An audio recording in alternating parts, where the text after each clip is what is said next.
The widow of a McAllen veteran is mourning his death tonight. His passing is made even more painful because she says it could have been prevented. Part of the problem, a delay in cancer treatment because of red tape at the Veterans Administration. Our Kirk Chaisson has more. Kirk.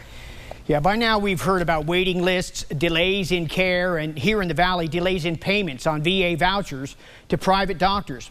Now another bureaucratic blockade, this one called pre-authorization for treatment.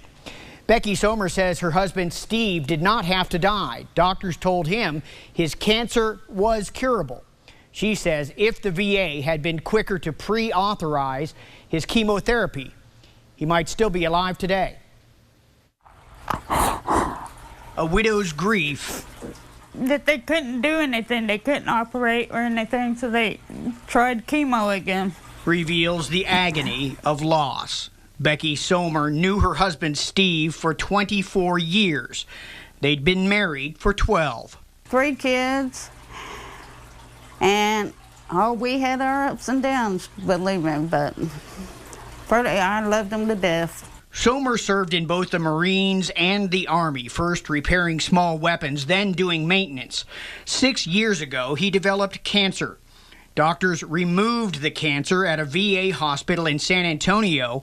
Next step in treatment, chemotherapy here at Texas Oncology in McAllen.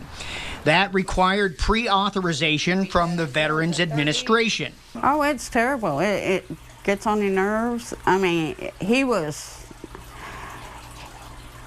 highly upset about it. He said, all they're trying to do is kill me.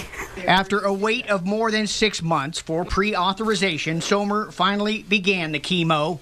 His wife says by then, it was too late.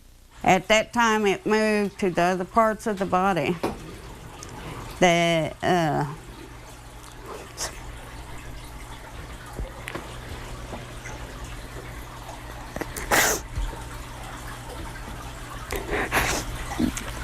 said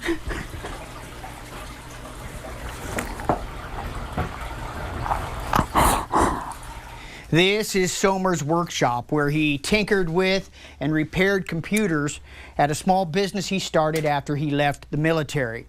Now it sits empty. After he died on Memorial Day, what's left behind is a lot of unfinished business.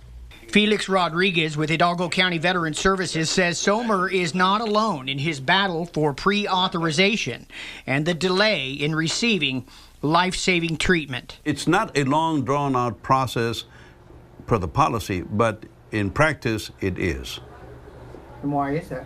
Well, again, when you figure that out, I'd like to know, okay? If medical treatment for the VA, it should be immediately. Not have to go through the red tape of getting authorizations and everything else. Becky Sommer picked up her husband's remains today. She'll cling to the memories of their life together as she wonders what might have been. Steve Sommer was just 58 years old. And Steve Sommer will be buried tomorrow at 2 p.m. at the Veterans Cemetery in Mission.